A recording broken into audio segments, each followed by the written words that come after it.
आज शनिवार का दिन है, जिस दिन अपन इस दरिद्रता से मिलने के लिए पीपल के पेड़ के नीचे आए हैं। हिंदू धर्म में ये दिन पीपल के वृक्ष के लिए पूजनीय होगा। जो भी शनिवार के दिन पीपल के वृक्ष की पूजन करेगा, दूध चढ़ाएगा या मिष्ठान का भोग लगाएगा, लक्ष्मी और नारायण उसके घर में प्रवेश कर जाएगा। लक्ष्मी और नारायण उसके घर में प्रवेश करेगा। इसलिए नियम बनाया। कौन से दिन का? शनिवार। लक्ष्मी जी बोली, नारायण आपने तो एक दिन का वार लिख दिया। शंकर जी ने 7 वार बनाए हैं, रविवार, सोमवार, मंगल, बुध, गुरु, शुक्र और शनि। ये शिव जी ने बनाया। अब एक दिन आपने अपना बना लिया, बाकी के दिन अगर कोई इस पीपल के वृक्ष के नीचे आएगा और यहाँ तो दरिद्रता बैठी है, तो उसका क्या होगा? भगवान नारायण बोले, सुन दरिद्रता, तेरे से एक विनती है, अगर कोई भी मनुष्य इस पीपल के पेड़ के नीचे अगर 7 दिन में आता है और उसके हाथ में अगर कोई सामग्री होती है तो तू उसके घर में प्रवेश नहीं करेगी। नियम है पीपल के वृक्ष का, या तो पानी का लोटा लेकर जाओ, कुंकू का चोपड़ा लेकर जाओ, शक्कर लेकर जाओ, या पेड़ के नीचे चींटी को डालने के लिए आटा ले जाओ, पर खाली हाथ पीपल के वृक्ष के नीचे कभी मत जाओ, कभी नहीं जाओ। खाली हाथ जाओगे तो दरिद्रता तुम्हारे घर में प्रवेश करेगी। दरिद्रता उठकर खड़ी होकर बोली, नारायण तुमने अपनी मनमानी करी है, एक दिन मुझे भी मेरा चाहिए। भगवान ने कहा, बोल कौन सा दिन चाहिए? दरिद्रता कहती है, रविवार के दिन इस पीपल के वृक्ष के नीचे मैं दिन भर नृत्य करूं, इसमें रहूं, और जो यहां आए रविवार को मैं उसके घर में प्रवेश करूं। भगवान ने कहा, ठीक है।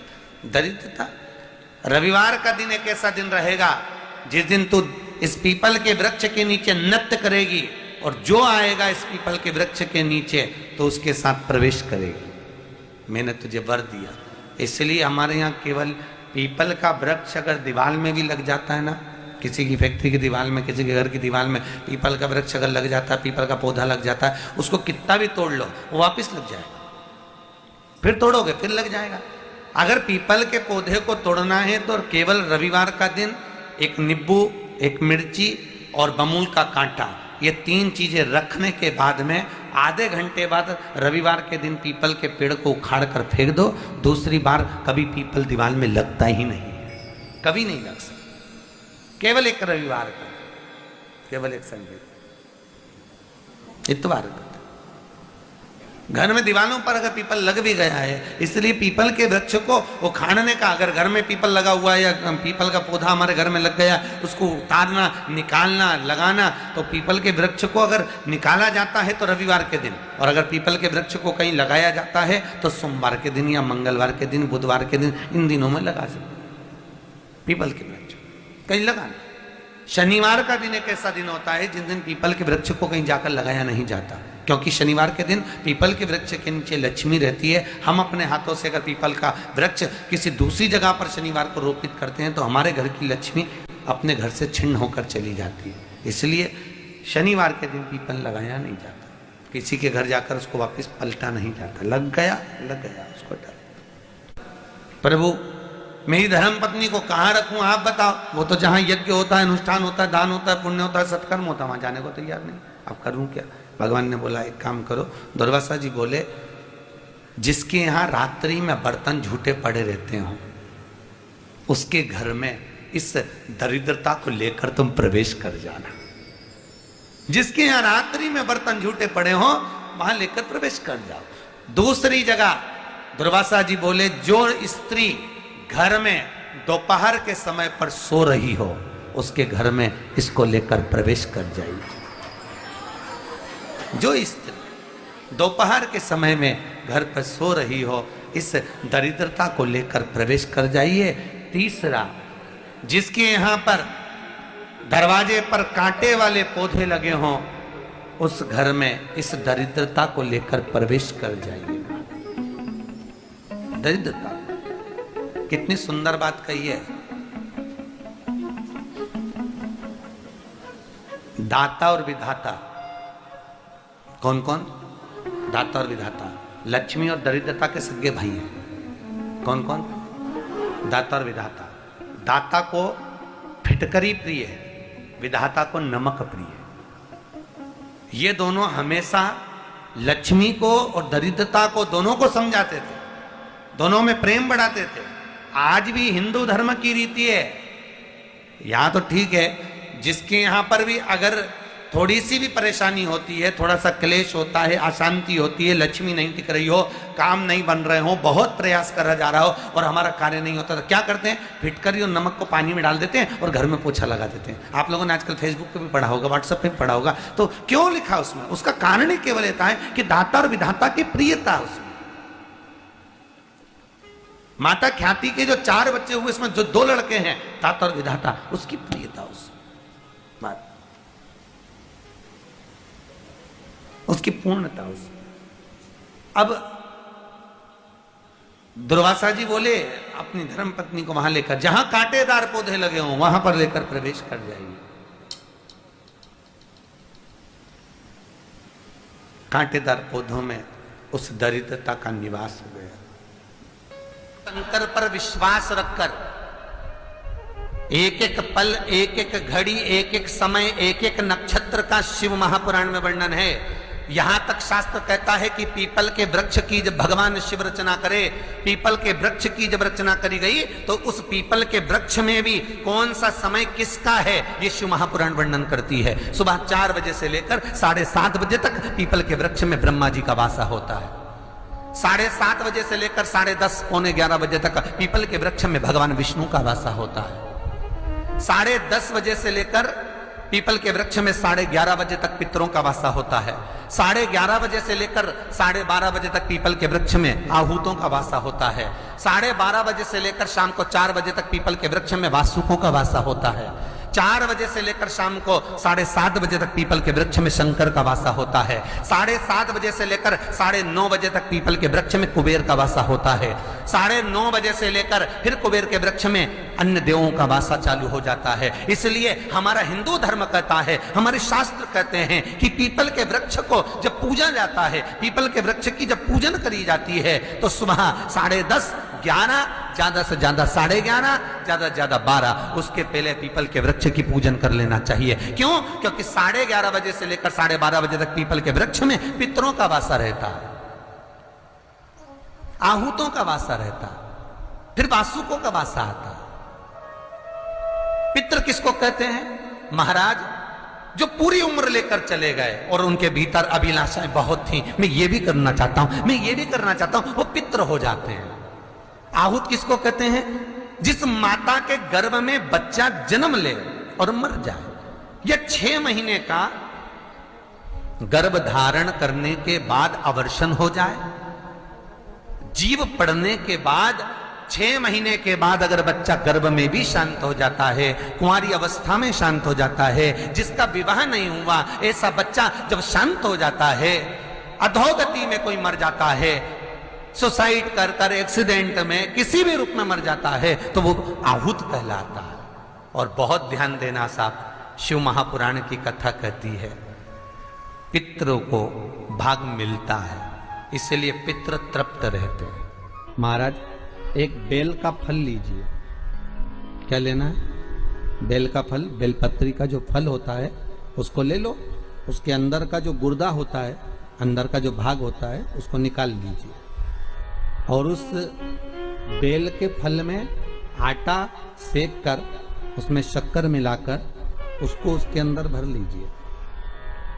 अमावस्या के दिन सुबह 10 बजे से पहले उस बेल फल में, जिसमें तुमने पंजेरी भरी है, आटा सेक कर भरा है शक्कर के साथ में, उसको अपने घर में घुमाने के बाद में जिसको काल सर्प दोष बताया है, पितृदोष बताया है या वास्तु दोष का स्मरण बताया है, घर में सब दूर घुमाकर अपने परिवार का हाथ का स्पर्श कराकर पीपल के पेड़ के नीचे खड्डा खोदकर उस बेलपत्र के उस फल को दाब दीजिए, उस फल को उसमें दबा दीजिए। महाराज केवल एक अमावस्या करना रहता है, पितरों के दोष से मुक्ति मिलती है और हमारे घर के कार्य सफल होना प्रारंभ हो जाते हैं। कार्य की सफलता होती है, कार्य में सफलता प्राप्त होने लगती है।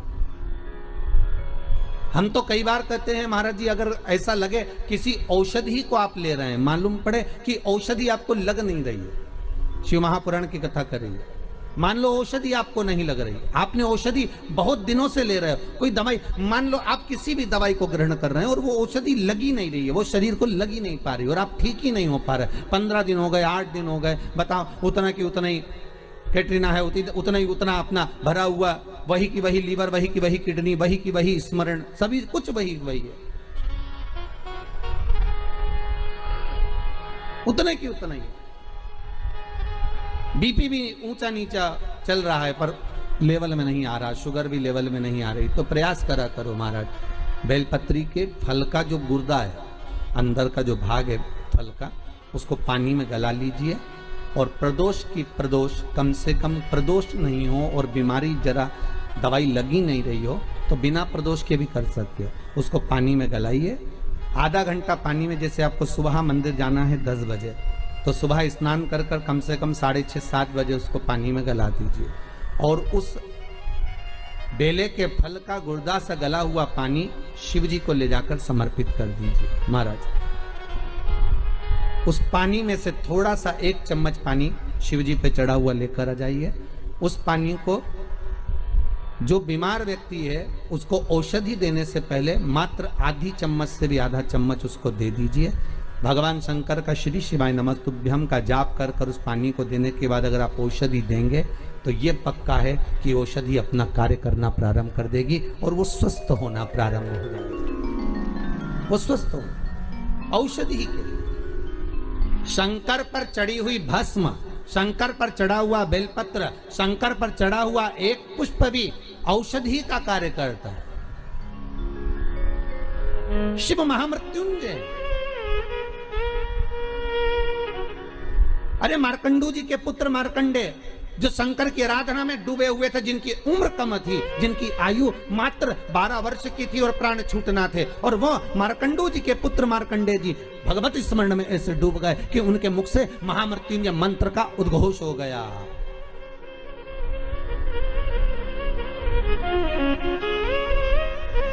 भगवान शिव के नाम का उद्घोष हो गया। जैसे नंदी महाराज, शिलाद नाम का ब्राह्मण जिनको ऋषि भी कहा गया, जिनका नाम था शिलाद, क्या नाम है उनका, जम के बोलिए, शिलाद, ब्राह्मण है, ऋषिवर है। और शिलाद ब्राह्मण है, ऋषि हैं,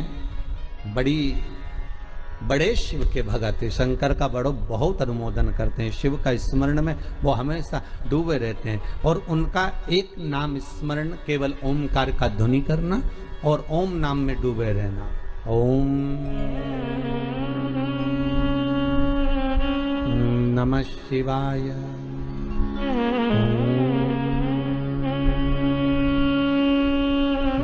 नमः शिवाय, ओम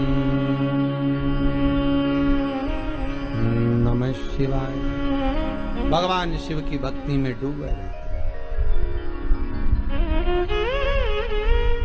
अब उनकी धर्मपत्नी से संतान नहीं, औलाद नहीं, बड़े दुखी है, बड़े दुखी। अच्छा, संतान नहीं हो, किसी नारी की गोद, अगर स्त्री की गोद अगर खाली रह जाए तो भी दुख होता है उसको कि मेरे घर में औलाद नहीं, संतान नहीं। हम कई बार कहे, आज फिर कहते हैं, ये टेस्ट भी बाद में कराना, सारी जांचें बाद में कराना, एक बार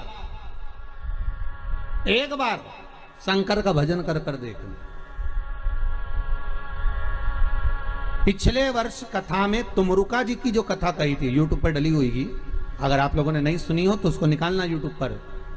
श्री तुमरुका शिव महापुराण की कथा हमने कही थी, तुमरुका जी का व्याख्यान, उसमें वर्णन किया था सब जगह से अगर हार जाओ और सारे रिपोर्ट आपकी आपने सब दूर दिखा ली, तो एक बार शंकर पर भरोसा कर कर तुम रुका जी का नाम लेकर सफेद आंकड़े की जड़ को शिवजी पे से रजस्वला धर्म के 7वें दिन 21 बार घुमा लो, नाम गोत्र बोलकर कमर में लाल धागे में बांध लो, पीपल के पत्ते शिवजी को चढ़ाओ, उठाकर लाओ, उस एक पत्ते को रात्रि को गाय के दूध में उकालो और उस दूध को दोनों पति पत्नी पियो, साथ रहिए। समय आएगा, बाबा चाहेगा तो 3 या 4 महीने में गर्भ ठहर ही जाएगा। सारे डॉक्टर को दिखा लिया अपनी जगह, टेस्ट भी करवा लिया अपनी जगह, पर एक बार प्रयोग, और वो विश्वास रखकर करना पड़ेगा। शंकर पर जो भी कार्य कर रहे हो आप, जो उपाय कर रहे हो आप, शिव का स्मरण कर, भगवान पर अगर विश्वास रखोगे, भरोसो दृढ़ इन चरणन करो, श्री वल्लभ नक चंद्र छटा बिन सब जगह माही अंधेरो। अगर भरोसा है तो शंकर है, और भरोसा नहीं तो शिव कहां से। विश्वास लेकर अगर आए हो तो काम तो होगा। ये लोग काशी से आए हुए हैं, विश्वास लेकर ही तो आए होंगे कि हम जाएंगे शंकर की कथा में तो बाबा कृपा जरूर करेगा। कई लोग यहाँ पर बैठे हुए हैं जो विश्वास लेकर आए हुए हैं, दूर दूर से आए हुए हैं, केवल विश्वास लेकर कि भगवान कृपा करेगा किसी ना किसी रूप में, मुझे विश्वास है कि बाबा मेरी सुनेगा। और फिर कहता हूं, कथा में अगर आपने मन लगा लिया, भले टीवी चैनल के माध्यम से श्रवण कर रहे हो, भले मोबाइल के माध्यम से श्रवण कर रहे हो, भले पंडाल में सुन रहे हो, बाबा से अगर दिल से आपने अगर कह दिया तो 3 महीना बहुत होता है सब कामना पूरी होने के लिए। मेरा बाबा आपको कुछ ना कुछ दे ही देता है, बस आपकी रुचि के अनुसार सुख प्रदान कर ही देता है। आप उस पर विश्वास, भरोसा, भटकना नहीं है हमको, मार्ग से विचलित नहीं होना। कई लोगों की आदत रहती है, पहले राम जी के पास चले जाएंगे, राम जी से काम नहीं होगा तो कृष्ण के पास चले जाएंगे, कन्हैया जी से काम नहीं होगा तो हनुमान जी के पास चले जाएंगे, हनुमान जी से नहीं होगा तो शंकर जी के पास चले जाएंगे। पर शिव महापुराण की कथा कहती है, गुरु जी के 2 चेले, गुरु जी ने दोनों चेलों से कहा, जाओ जमीन खोदो, 50 फीट पे पानी निकलेगा और मेरे लिए लोटा भर के पानी लेकर आओ। चेलों ने मन में कहा, विचार करा, बताओ पानी इतना सारा पड़ा, वो पी लो, 50 फीट खोदें फिर पानी लाए। जाओ दोनों 50 फीट खोदना, पानी निकलेगा और लेकर आना, मेरे को पानी पीना है, जाओ जरा। दोनों चेले चले गए, एक गया तो खोदता गया, दूसरा गया तो उसने यहाँ खोद लिया, फिर वहाँ खोद लिया, फिर वहाँ खोद लिया, पानी नहीं निकला। 50 फीट तक एक चेला था तो वो खोदता गया और पानी निकल गया, लोटा भर के लेकर आए। गुरुजी ने पूछा, पानी निकल गया? दूसरे से पूछा, तुझे नहीं निकला? नहीं। गुरुजी ने पूछा, तूने खोदा था? बिल्कुल, चलकर देख लो। गुरुजी गए देखने के लिए, तो गुरुजी ने देखा तो उसने क्या करा, थोड़ा यहाँ खोद लिया, थोड़ा वहां खोद लिया, थोड़ा वहां खोद लिया, थोड़ा वहां खोद लिया, पानी नहीं निकला। और एक चेले से पूछा, तूने कैसे निकाला? तो कहते, एक ही खड्डे को मैं खोदता गया तो पानी निकल गया। यहाँ शास्त्र वही कह रहा है, एक पकड़ो और एक जगह ही खोदते रहो, शंकर जी का भजन करते रहो। तारेगा तो ये, मारेगा तो ये, कहेगा तो ये, जो कुछ करेगा खोदते जाओ, पानी जरूर निकलेगा। पर 10 जगह खोदोगे, कभी इधर खोद लिया, कभी उधर खोद लिया, कभी उधर खोद लिया, तो पानी नहीं निकलना है। कोई काम तुम्हारा बनना नहीं है, कुछ भी नहीं होना है। एक ही जगह खोदो, खोदे पानी निकलेगा। करो भजन एक का, पर आदत बुरी है ना तुम्हारी। फिर कोई घूम रहा था उसके पास, फिर किसी के पास। भगवान को भी मालूम है ये एक जगह नहीं टिकेगी रे, आज तुम्हारे पास आ गई, कल दूसरी जगह चले जाएगी, परसों चौथी जगह जाएगी, काम नहीं होगा तो भटकती फिरेगी, पर विश्वास नहीं रखेगी। जिस दिन ये विश्वास पक्का कर लेगी कि शंकर ही मुझे बचा सकते हैं, शंकर ही मुझे जिला सकते हैं, शंकर ही मेरा पेट भर सकते हैं, शंकर ही मेरा अनुमोदन कर सकते हैं, शंकर ही मुझे धन देंगे, दौलत देंगे, संपदा देंगे, शंकर के सिवा कोई नहीं देगा, तब शिव भी सोचता है अब नहीं डिगेगी, और नहीं डिगेगी तो परीक्षा लेंगे शंकर। पहले आपका काम हो सकता है नहीं भी करें शंकर, क्योंकि वो देखना चाहते हैं कि पहले जैसी थी वैसी की वैसी है, खड्डा अलग अलग खोद रही है क्या, पहले देखेंगे, पहले इधर से उधर से 10 जगह खड्डे तो नहीं खोद रही, फिर उसको लगेगा नहीं ये पूरा विश्वास रहकर टिक गई तेरे चरणारविंद में, तो वो महामृत्युंजय महादेव फिर प्रकट होकर कुछ दे ही देगा, ये उसकी कृपा फिर होगी। वो जब तक नहीं देता, जब तक परीक्षा नहीं लेता। सास बहू को चाबी जब तक नहीं देती, जब तक सास बहू की परीक्षा नहीं ले लेती। सास को भी लगता है कि बहू को चाबी दूंगी और मालूम पड़े होता है। एक ससुर जी मर गए, बहुएं रोने लगी, खूब चिल्ला चिल्ला के, खूब धाड़ धाड़ के रोए। अपने अपने पतियों को फोन लगा दिया, पतियों भी आ गए, 4 पति थे, सब 4 बहुओं के आ गए। क्यों रो रही हो? बहुएं बोली तुम्हारा बाप मर गया, पिता तुम्हारा। तो पतियों बोले तुम्हारा भी तो ससुर था, तुम्हें दुख नहीं हो रहा? रो काय को रही हो? तुमने तो कभी ससुर को 1 गिलास पानी नहीं दिया, कभी पिता को 1 गिलास चाय बनाकर नहीं दी, कभी गरम रोटी नहीं खिलाई। जब बहुएं मिलती थी तब ताने देती थी, आड़ा टेढ़ा बोलती थी, गालियां देती थी। और आज पिता मर गया तो रो रही हो? किस लिए रो रही हो तुम? तुम्हें रोने का कोई हक नहीं है। इतने में 4 बहुएं बोली अपने पतियों से, तुम्हारे बाप मर गए उसके लिए थोड़ी ना रो रहे हैं, तुम्हारा पिताजी मर गया उसके लिए थोड़ी ना रो रहे हैं। तो बहुओं से पतियों ने पूछा फिर काय को रो रही हो? तिजोरी की चाबी ना जाने का धर गए इसलिए रो रही है। पतियों ने भी माथा ठोका, काय की जगदम्बा होना। अब पत्नियां बोली सुनो तुम्हारे पिताजी को जगाओ और चाबी पूछो कहां रखी तिजोरी की। पतियों ने बोले इनको मरा आधा घंटा हो गया, तुम के चाबी पूछो, सीधी तरीके से जवा लो नहीं तो तुमको नहीं सुला दे। बेचारा पतियों को भय लगा कि इनका क्या, तो लोग लालची व्यक्ति तो कुछ भी कर सकता, इनके मन में दुख हुआ। इन्होंने कहा ऐसा कोई होता है कि मरा हुआ व्यक्ति जाग जाए? हम नहीं जानते, हमें चाबी चाहिए तो चाबी चाहिए, आप पूछो कहां रखी है। डॉक्टर साहब को बुलाया, डॉक्टर साहब बताओ हमारे पिताजी को थोड़ी सी देर के लिए जगा दो, बस जग जाएं और उसके बाद में चाबी बता के भले मर जाए, ऐसी कुछ कृपा कर दो। डॉक्टर साहब बोले 80,000 का एक इंजेक्शन लगेगा, हम लगाएंगे, पिताजी जाग के बैठेंगे, उतनी देर में पूछ लेना चाबी कहाँ रखी है, बताएंगे, फिर वो मर जाएंगे, ठीक है? पर जल्दी पूछना, इतना टाइम तक जिंदा नहीं देंगे हो। लगाओ 80,000 लाओ। अब बहुओं ने सोचा चाबी तो निकालना है, तो बहुओं ने करीब अपनी अपनी रकम बेची है। बताओ बुढ़ा बीमार था तो 1 रुपए की नहीं बेची, और चाबी के चक्कर में सब 20-20 हजार में रकम बेची है। 20-20 हजार में रकम बेच गई, 80,000 रुपए लेके डॉक्टर के सामने दिए। डॉक्टर सामने का सामने खड़ी हो जाओ, और सामने खड़ी होकर जैसे ही जागे पूछ लेना चाबी कहाँ रखी है। और जैसे ही डॉक्टर सामने इंजेक्शन लगाया, न बुढ़ा उठ के बैठा, न डोकरा जैसे उठ के बैठा, इतने में बहुवन बोलती उससे पहले बुढ़ा बोल दिया क्यों रे, या पाड़ा के पानी पिलाया कि नहीं पिलाया, और मर गया।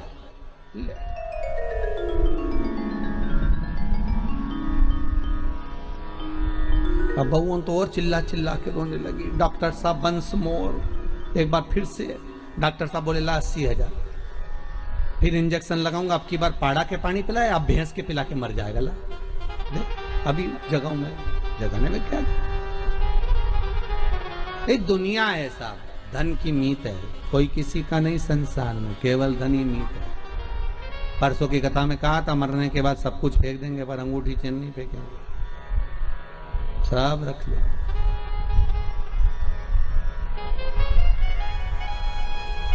कौन फेंके?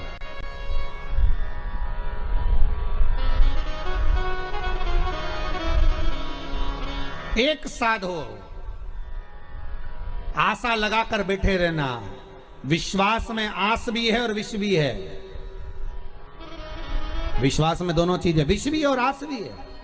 आप विश्वास लगाकर अगर बैठे हुए हो तो आस अगर लगाए हुए हो तो यह पक्का है कि शिव मिलेगा जरूर, शंकर प्राप्त जरूर होगा। अगर आस लगाई है तो मिलेगा जरूर, वो मिलेगा।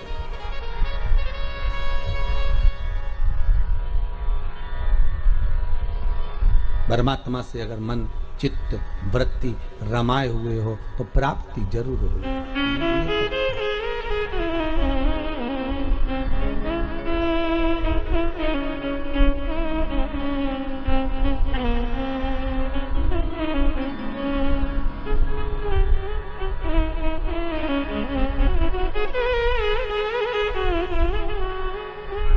वो मिलेगा।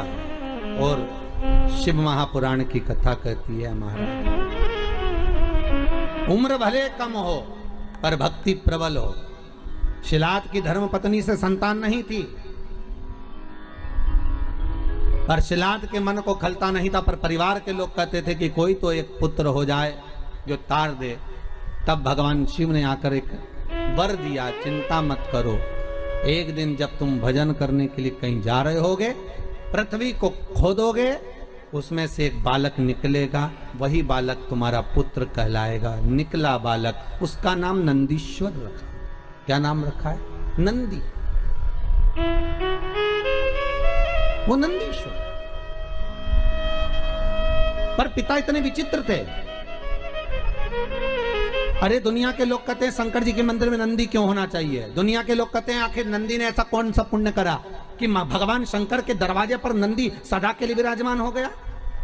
कहते हैं शंकर से ज्यादा आराधना नंदी की भी करेंगे तो उसकी भक्ति प्राप्त होगी। तो नंदीश्वर में ऐसा क्या सुख है? नंदीश्वर क्यों शंकर के मंदिर में इतने सारे गणों में केवल एक नंदी ही क्यों बैठ गया? क्यों नंदी का होना क्यों जरूरी है शंकर मंदिर में? बिना नंदी के शिव पूजा क्यों नहीं जाती है?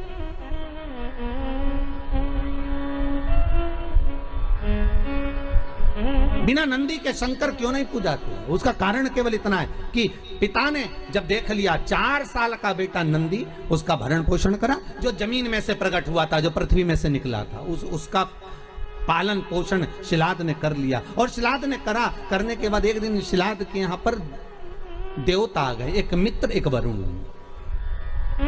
2 देव पधारे।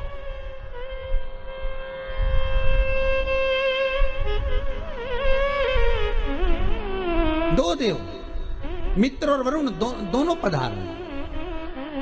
और जब दोनों देव जब आए दोनों की सेवा में, आज शिलाद ने एक काम करा, अपने छोटे से पुत्र को लगा दिया कि इनकी सेवा करनी। जाओ, मेरा आपसे भी निवेदन है, बहुत भाव से कहूंगा, आपके घर में कभी साधु आए, सन्यासी आए, तपस्वी आए, संत आए, साधक आए, उपासक आए, तो मेरा निवेदन रहेगा कि आपके घर के पुत्रों को, किसको?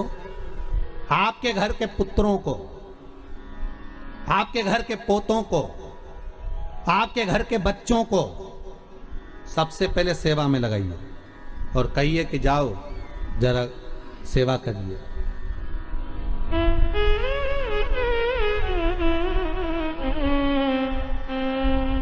जाओ सेवा में लगो, जरा करो सेवा, करिए।